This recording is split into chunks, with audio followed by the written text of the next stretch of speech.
related to. So it says that Charles' law states that the volume of a fixed mass of gas is directly proportional to its absolute temperature, provided that the pressure of the gas is kept constant. And with that information, we can come up with an equation that says V is equal to the constant times the temperature. Now, this constant is what we call a constant of proportionality. Whenever there is a directly proportional relationship, there's always going to be a constant of proportionality. All right. Now, the question continues. It says, in relation or in a related practical activity, it says that 2 liters of a gas were heated from 35 degrees Celsius to 75 degrees Celsius. If pressure was kept constant, it says calculate the volume of the gas. All right.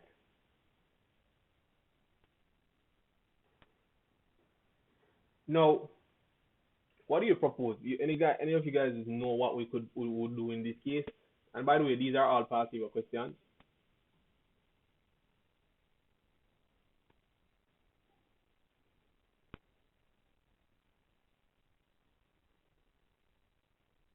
Any idea? No, sir, not really, no. Okay.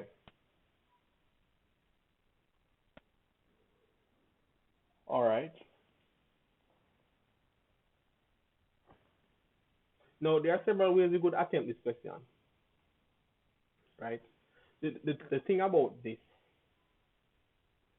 we want to find the new volume. So, by the way, what do you think is going to happen to the volume? So, if the 2 liter volume of gas heated from 35 degrees Celsius to 75 degrees Celsius, what do you think is going to happen to the volume of the gas?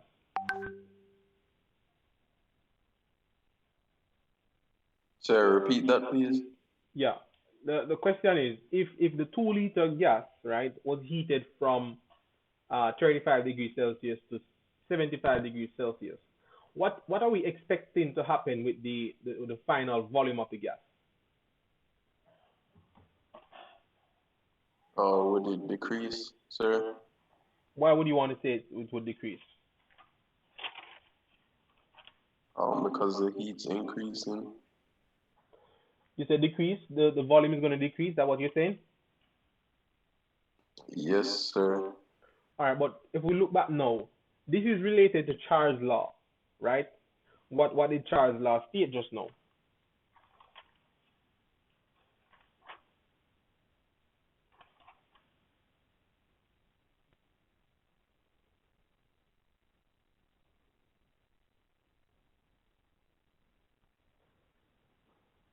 Tell me if you remember what Charles' law states.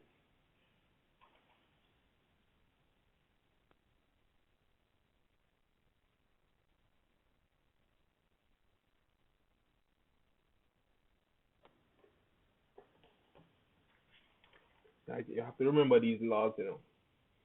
You have to remember them.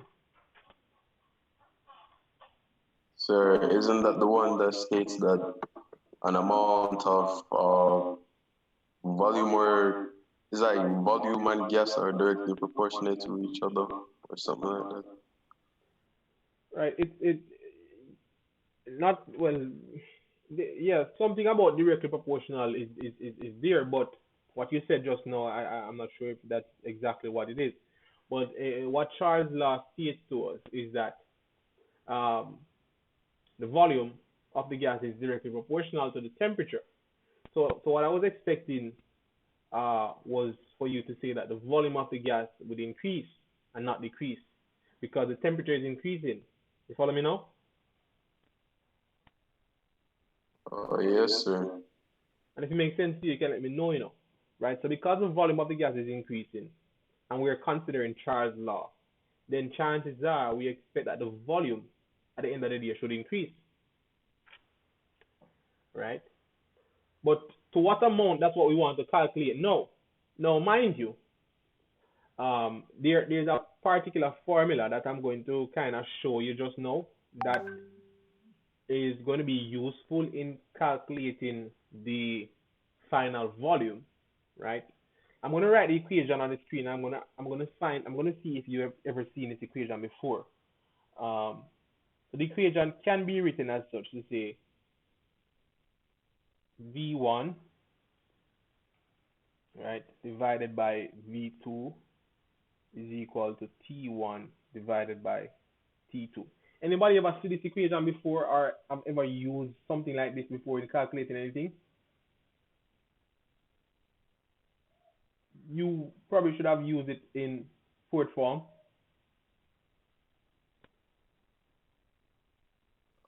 Sir, I don't really remember seeing that. Okay. All right. Now, what I want you guys to understand, whatever we're going through here, right? These are possible things that can can be asked, you know. So the whole gas laws, those things are coming on the exam. So we don't know what the nature of the questions can be. So as much as we can understand what's going on here, it's of paramount importance to you guys. But I'm going to show you how we get this. All right. Now, would we agree that the constant of proportionality when the gas is heated at 35 degrees Celsius at 2 volume at 2 liter would be the same constant of proportionality when the gas is heated to 75 degrees Celsius? Would we agree that the constant of proportionality would be the same value? Because we're looking at the same gas and it is kept at constant pressure. So would you agree that the constant of proportionality will remain the same? Yes or no?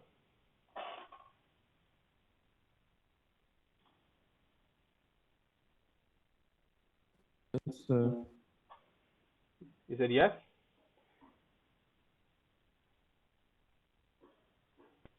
Yes, sir. All right. Taj, are you there, Taj?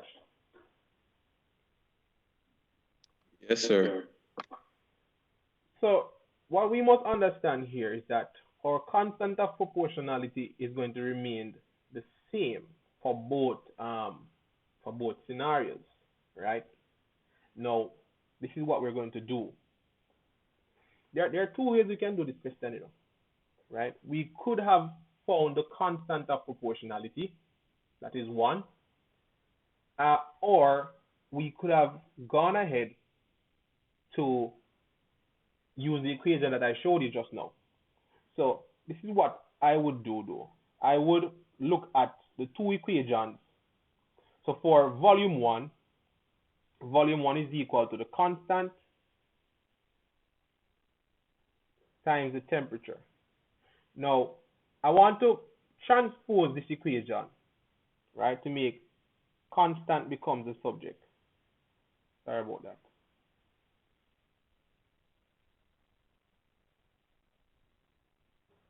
So I'm going to manipulate this equation so that the constant becomes the subject. If I transpose to make constant become the subject, I'm going to have V1 divided by T1, right? Now, for my second volume, which is basically my new volume, so V2, as we know, is going to be equal to constant times T2, right? Because we said the constant is the same, so nothing is really going to change about the format of the equation. It's just that the variables will change. That's all. Now, if I transpose this again to make constant become the subject, constant is going to equal to V2 divided by T2. Now, if constant is equal to V1 divided by T1 and constant is equal to V2 divided by T2, would we agree, right? If I were to put V1 divided by T1 equals to V2 upon T2, would you guys agree that that makes sense? Because seeing that constant is equal to such and such, then it means that I can put them together. in essence, if I were to substitute constant in this equation, right, I would end up with V1 divided by T1 equals to V2 divided by T2.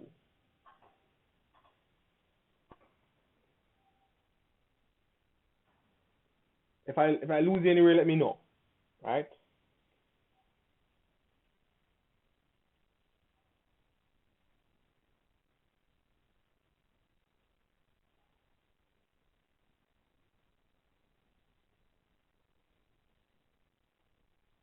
Let me know if you guys are here with me still. Yes, sir. So now that I have this relationship here, right? All I just simply need to do now is to transpose to make V2 become the subject. If I transpose to make V2 become the subject, what would I have? Tell me what would I have if I make V2 become the subject here? V1 T2 over T1. Perfect. No, this is equal to V2. You see, there's a disclaimer, right? As it pertains to doing these type of calculations. Whenever you're working out these calculations, your temperature, right, must be in what unit? What unit your temperature should be in? Kelvin. Kelvin. All right. So we now need to convert, right, from Celsius to Kelvin. Now, Taj, you just joined in. If you were to convert from Celsius to Kelvin, how would you go about doing that?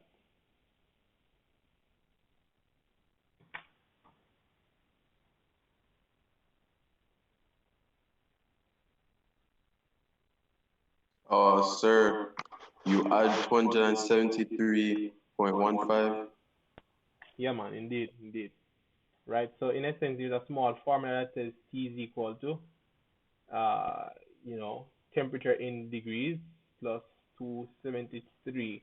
We don't have to put the 0.15 at this stage, but you can, but you don't have to, right? So having said that, we need to convert the temperatures into obviously Kelvin. So for T1 is going to equal to 35 plus 273. Then you have T2, that's going to be 75 plus 273. When we do this math now, right, it shows us here that T1 would be equal to 348 kelvins. And then now for T2, let me see if that's correct. I think is that correct? No. It's going to be 308. 308, and this is now 348 kelvins. All right? You can just verify that for yourself.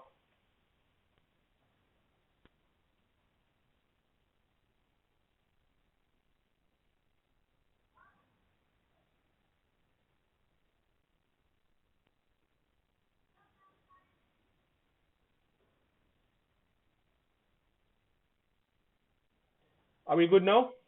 Can I continue? Yes, sir. All right, so V1. Now, in this case, we don't have to. You see, the question can be a little bit. I doubt they want us to convert from liters to meter cube. I doubt they want that. But do you know to convert from meter cube or from liter to meter cube? By the way, would you know that? Do you know to do that?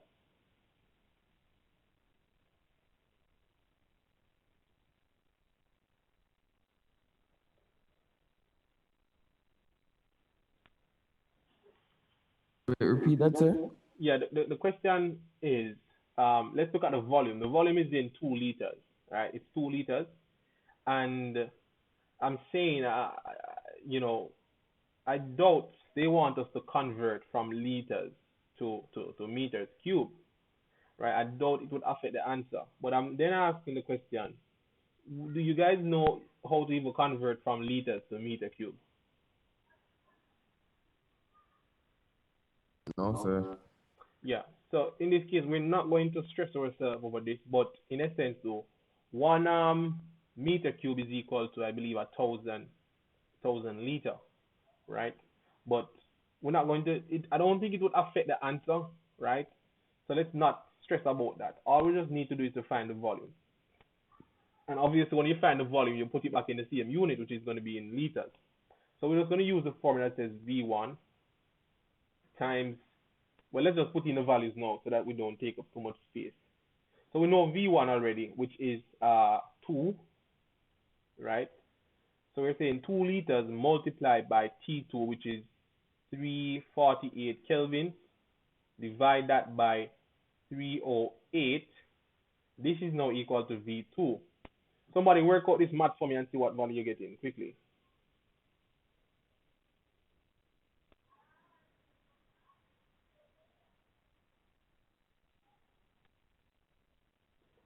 Josh, just remember to send that PowerPoint in the WhatsApp group that you guys might have. Okay. Sir, the V2 one. What about the V? What do you mean? Oh, we're working on V2, right? Yes, we're working on V2. I got 2.26. All right. So technically speaking, we can say 2.3, right? So this is now telling us that V2 is 2.3 liters, right? So that's the amount that the gas would have increased by, basically. Your new volume would be that amount. So it would have increased by 0.3 basically, right?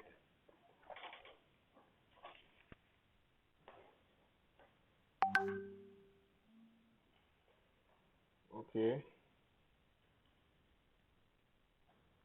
All right. So I guess I can move on then. Yes, sir. Now we're moving on to talking about waves, right? When you see wave questions, these are generally easy questions, right? And so it means that you must understand the information about waves, nothing hard for the most part. Um, we know that there are two types of waves mainly.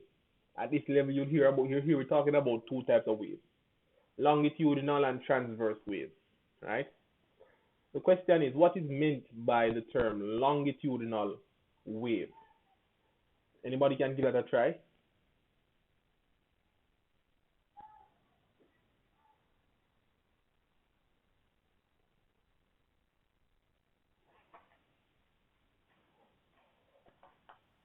Sir, Yes, go ahead, sir. these are waves that would have I don't really know how to describe it. It's like they'd have different like periodic disturbances during them. I guess I don't know how to describe it. Okay, all right. Anybody else? You can still, if you want to add more to it, you can add more, right? Josh, you have anything to say about longitudinal?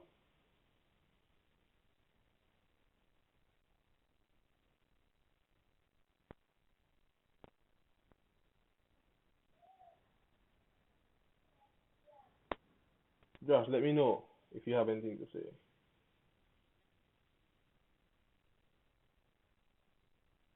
No, sir. Give it a try, man. Of course. Okay, let me try. Um, Longitudinal will be the one that is um perpendicular to the propagation. What is Is it parallel? what is perpendicular? Like the the the vibrations of the like movement of the wave or something like that. All right, so I think you have the information, but it might not be completely accurate to what you are referring to, right? Because I heard you made mention of something in the background at some point, But think about it again, and let's see if you can come up with the answer.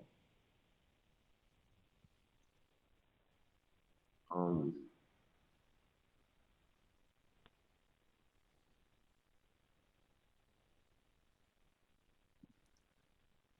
the direction of the vibration of particles is parallel to the direction of wave propagation.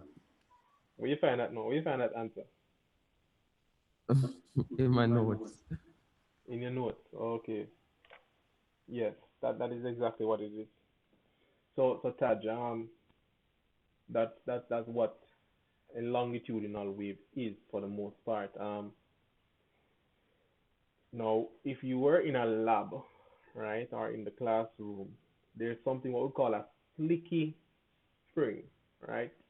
We could use a slicky spring to create what we call longitudinal waves. Now, if I wanted to create a longitudinal wave, I would have to move the wave. Let me see if I can find a simulation quickly to show you what I mean, right?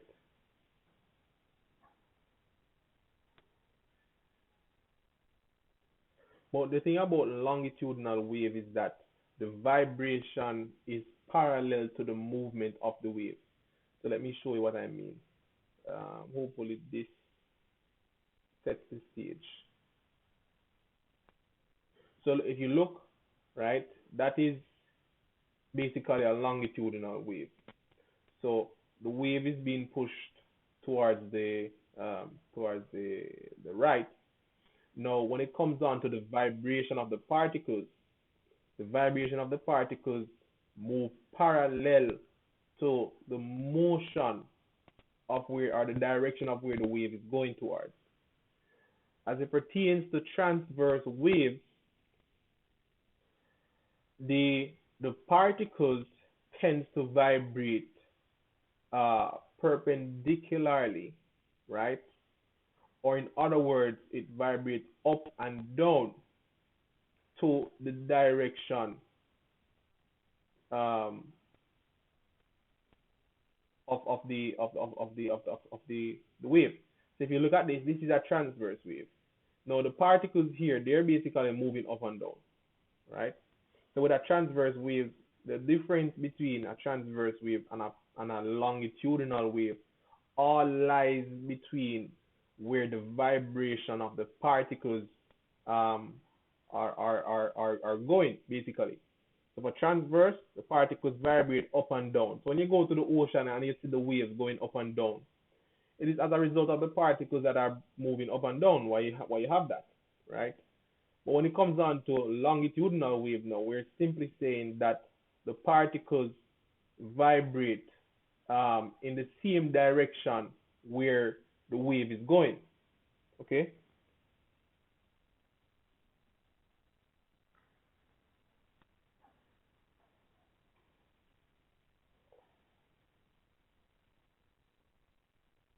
So if you, and I think you guys have the notes already, but in a sense, so these waves, these are waves,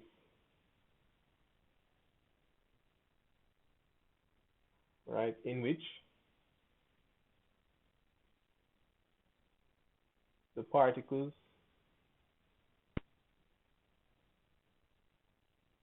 now we can use the term oscillate parallel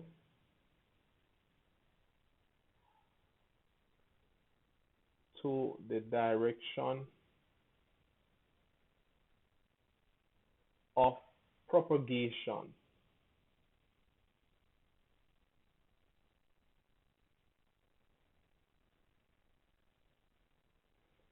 right? It's a little bit hard to draw it, but let's imagine that these are the waves,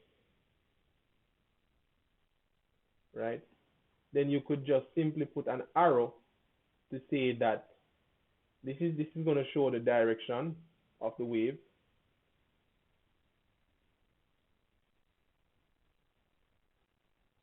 and basically the particles are vibrating back and forth. So the movement of particles are moving parallel to the direction. So that's kind of like how you draw it for that one. Any comments? Any questions for me?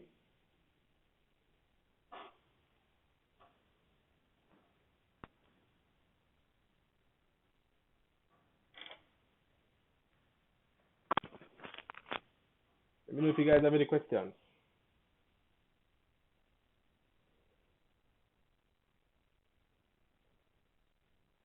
No, sir.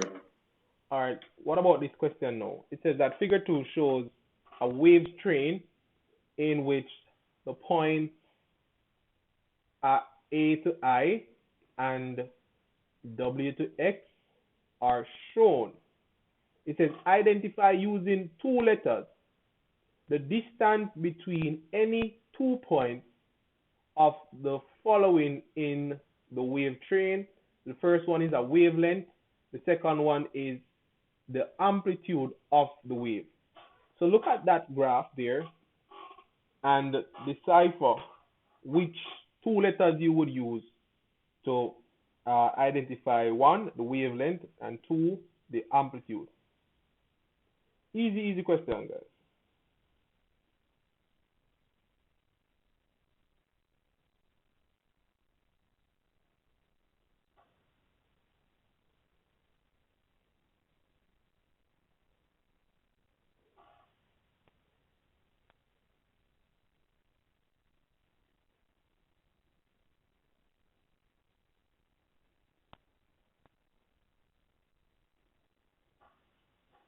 Remember to give me a response, all right?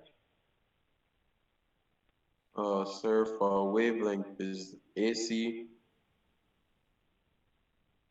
All right, that's your response.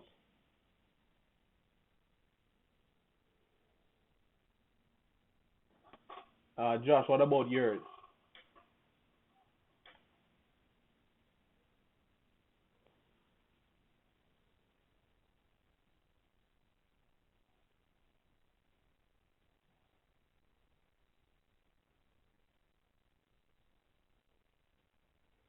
Joshy, are you still there?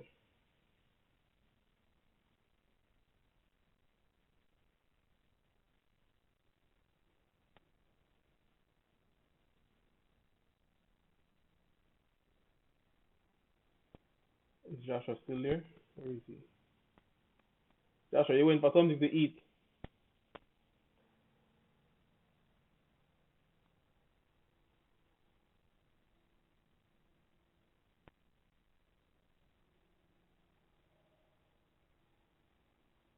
Not hearing from Josh. But Taj, are you still there? What about the amplitude? You have any information related to the amplitude?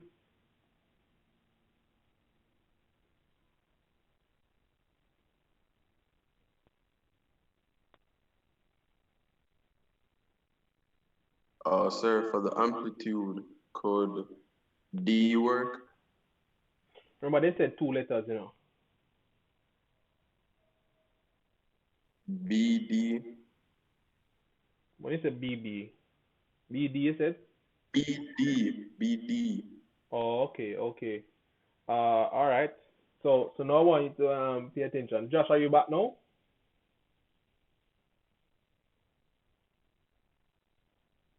All right. So one of the first thing we're going to talk about wavelengths, right?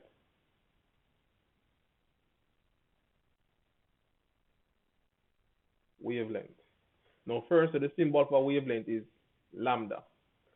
Some persons write their symbol like this, well, or they have a better way of writing it, all right? But this is how I generally write my wavelength. Now, when it comes down to wavelength, if you want to easily identify a wavelength, right? A wavelength is when you have when you begin a crest, right, to where you start another crest. So at the beginning of one crest to where you start another crest, that is considered as a wavelength. Or A wavelength could possibly be from where a trough begins to where another trough begins. All right. Now, do you know what a crest looks like? What would be the crest in these cases? You can use letters to identify the crest. Two letters to identify the crest.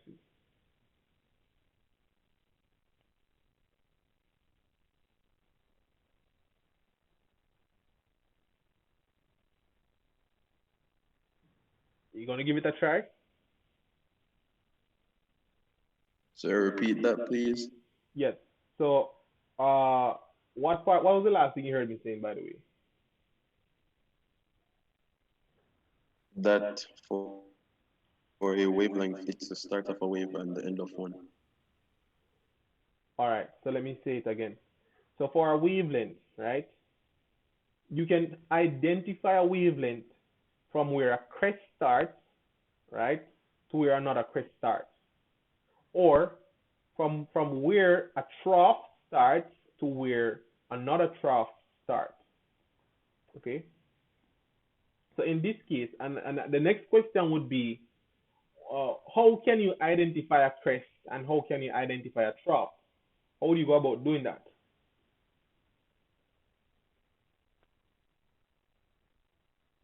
Um, a crest is a wave that goes up. Is that good, sir?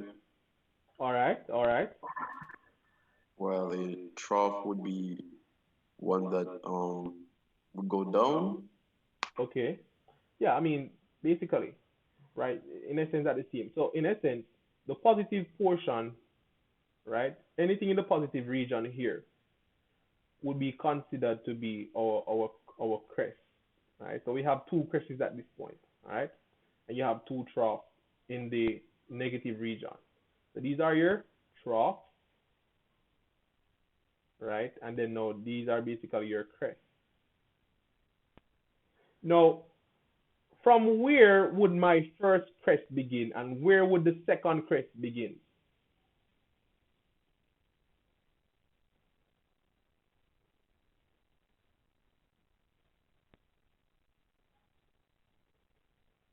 Let me ask the question again.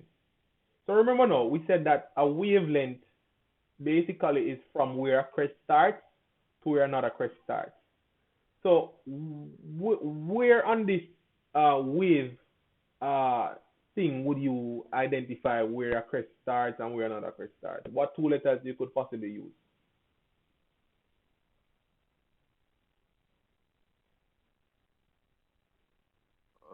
Sir, e.g. All right.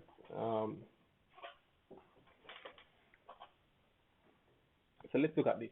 All right.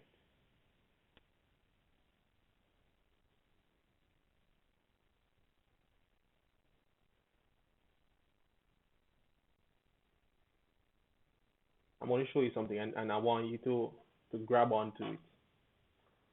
So from here, let me see if I can use a different color. From A, right, to C, that is basically one crest. Now at A, that is where the crest starts. Okay. At C, that is where the crest ends. Now at the point where the crest ends, that is where the trough begins. Okay. Following me so far? Oh, okay. All right. Yes, sir. Now, when we move all the way over to E, that is the point where my trough would end, and then my next crest would begin. Yes?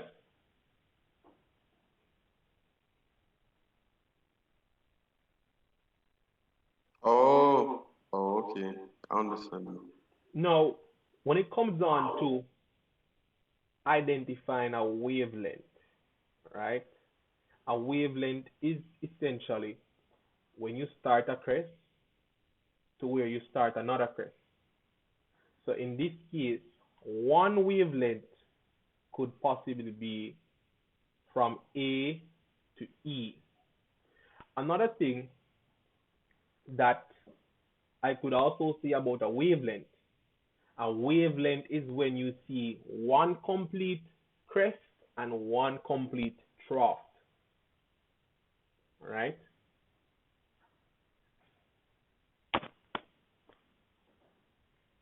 You understand that? Yes, sir. So if what this is what I just said now, what other points, right, would give me another wavelength? EI. EI, exactly. Now there are other points, that you can give me for a wavelength, and I'm going to show you, right? Let me show you something. At this point right here, at point B, we can call this the peak of the crest, basically, right? Now from peak to peak, that is also another wavelength. So you could have said B and F or BF. That would still be considered to be a wavelength. See what I mean?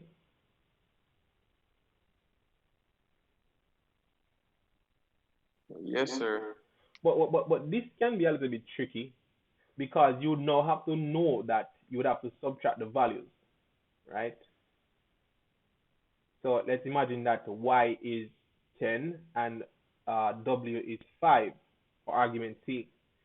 So if you wanted to find the wavelength, then you would have to subtract 5 from 10 or 10 from 5 if you want to structure it that way to essentially find, because in between would be the number for the wavelength and not 10.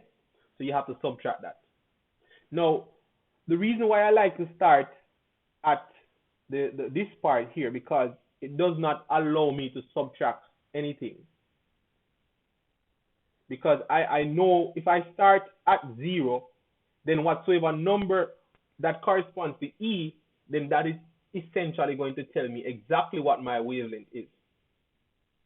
Follow me so far? Yes, sir. Perfect. All right. So we have conquered that. As it pertains to the amplitude, now the amplitude is simply the distance from rest to the highest point, or in a sense to where the peak is. So that would be the amplitude, right? So the amplitude would be from the center or from rest, from the rest position to the peak of a crest or to the peak of a trough. Because we could have also said we could have identified this to be an amplitude as well. So this would be an amplitude, and this also would be an amplitude. Okay. So there are several answers we could have produced. So we could have said B, W, right? Or we could have said, these are what, X? We could say X, D, or DX for argument's sake. Let me show you something as well, as it relates to the trough thing we're talking about. So we say trough to trough, that is also a wavelength. So let me just show you what I meant by that.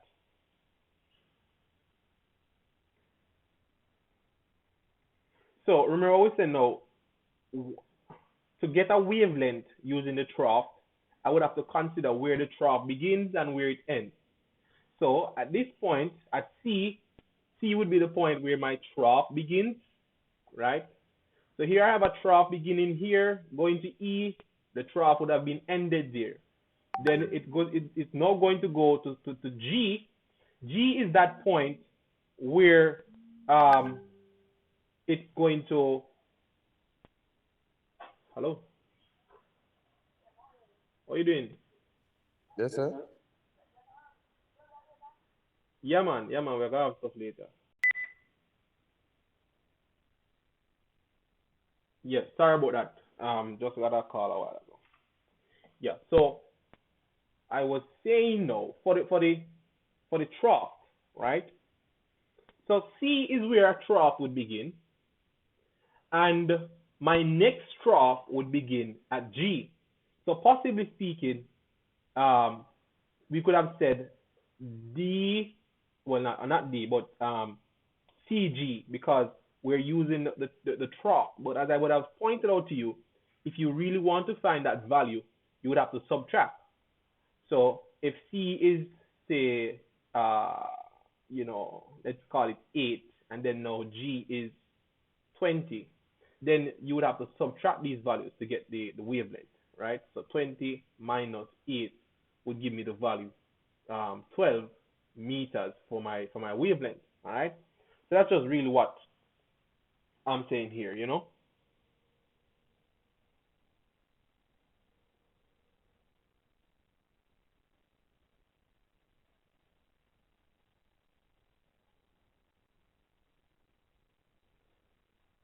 All right, you good with that?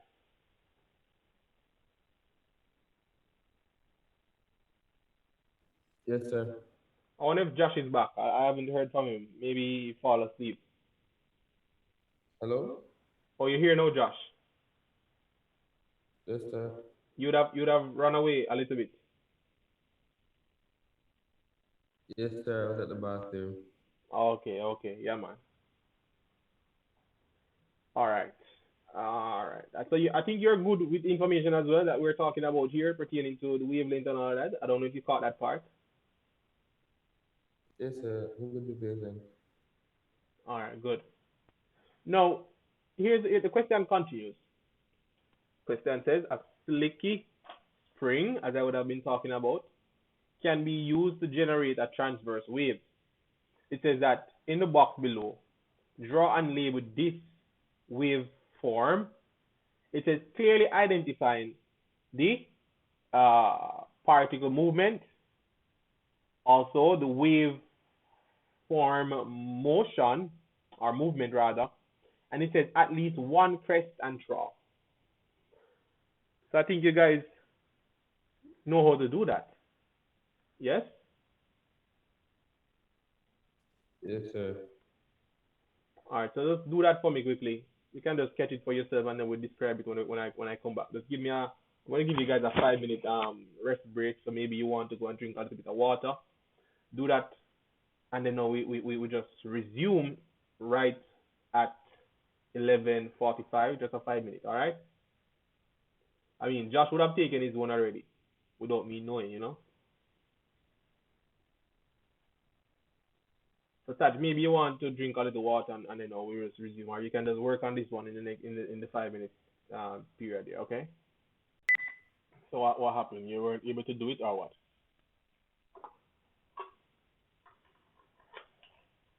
I don't really know how I'm supposed to draw it to. I mean, I have an idea, but I don't know if it's right. Then tell me, no? Tell me. Well, for particle movement, I don't know that one. For the one with the crest and the trough, I draw it with the little spirals, and then it would go down, then it would go up, and then it would just go back to how it was. Uh, Uh-huh. and for waveform movement, I don't I don't know about waveform movement. I don't really know what that one means. What about the particle? You say you don't know as well? No, sir.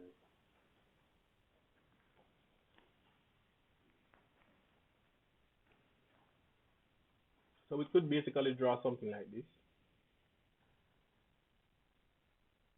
All right.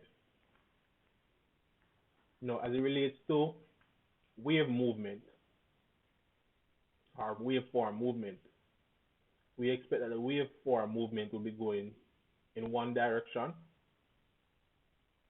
So you just need to just put an arrow showing it going that way. As it relates to particle movements now, because we have to understand, that waves are made up of particles, right? And the particles have a specific way how they move when the wave is progressing. So for this now, this arrow here is just showing you that the particle movements are going up and down, right? And we would have drawn at least one crest and a trough and a trough. So this would have been your one crest and then your one trough. Okay. I have an additional crest, but that's okay. At least they say at least one crest and a trough. So that would this basically represent what they want. You get me? So that's it, sir. That's just it. Oh, okay. I thought it would be a bit more. No, never you thought it might be a little bit more. Just give what you think you can give and not. You don't know if it's gonna be more if you maybe don't try. You know what I mean?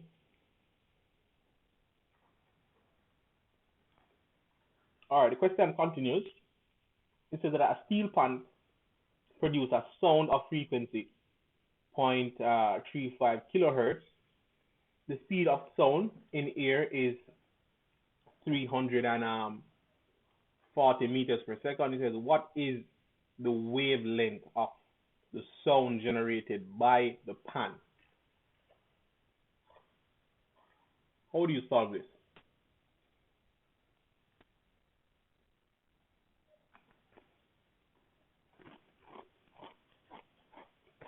Um, you divide the speed by the sound by the frequency of the wave. All right, tell me where you would start from first, because that as you can see now, it's a 4 marks question. So they want you to give them as much information as possible. You follow me? Yes, sir. While you might be correct or you're Alright. correct, I still want you to give me the detailed step-by-step process that you would take to find the answer. So go ahead when you're ready. Okay, so first you have to put down the formula, which is you could put W equals V divided by F. Is that good? I'm listening. So you said, what you say again? Tell me. You put down the formula, which you could put down W equals V divided by F. That's your formula. Yes, sir. What's the symbol for wavelength that we talked about earlier on?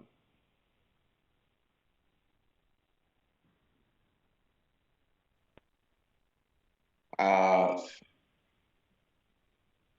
I don't know how to. I know the formula. It's like a A, but you don't have the something in the middle.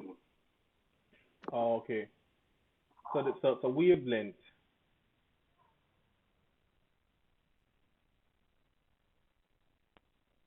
symbol is lambda, right? Okay, so Lambda. So you could say lambda is equal to uh, speed divided by frequency. And I think by now you know that speed is equal to wavelength times frequency, correct? Because it obviously from this you would have gotten this equation.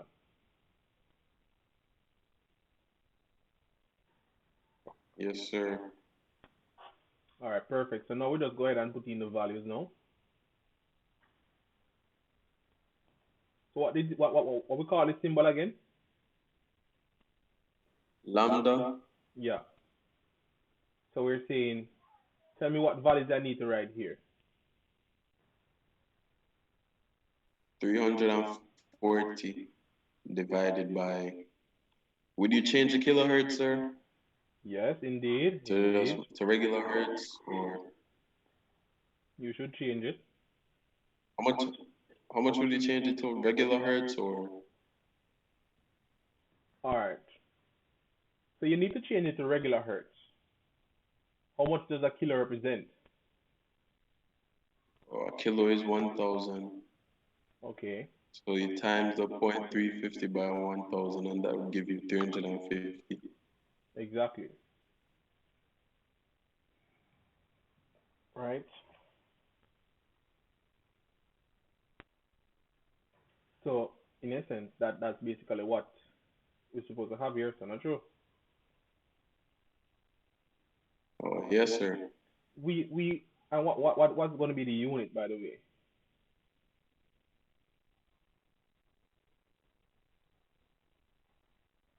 The unit,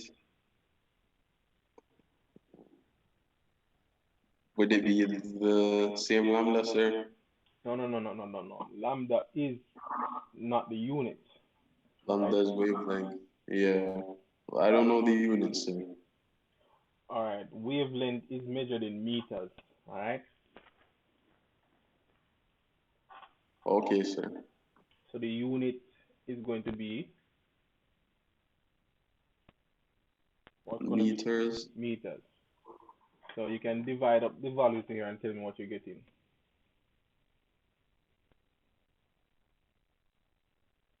or 1 meter, sir.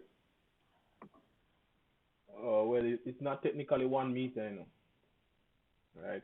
I got 0.97, so I just rounded it out to No, one. man, keep it at 0.97 Okay, sir. meters, right? So please remember these small details. Your units are very important, all right, bro? All right. So we're kind of moving on now from waves. So we have been covering quite a number of stuff so far. We looked at gas laws for the most part, which is something that's going to come on the test, right? We have now looked at waves, which possibly might come on the test. Yes, waves is coming on the test. Let me just show you, right? So we looked at some aspects of temperature. I want you to understand that based on this is the question that we're going through, they are going to be closely related to maybe the questions that you might get on the test. You understand?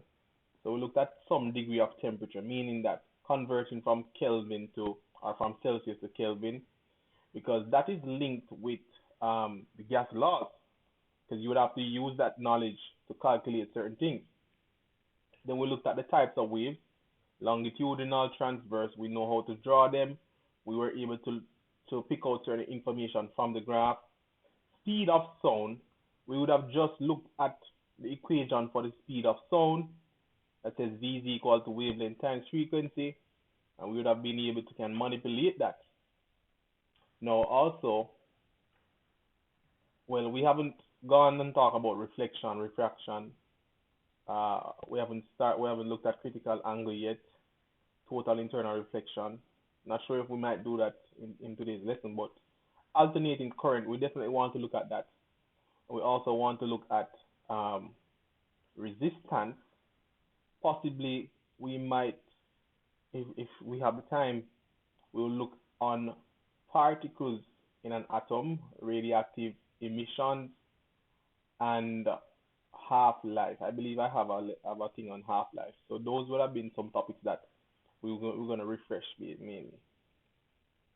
But let's start with this one here. This is going to be related to resistance, okay? It says, with the aid of a clearly labeled circuit diagram, it says, explain how the IV characteristics of an unknown electrical component X may be determined.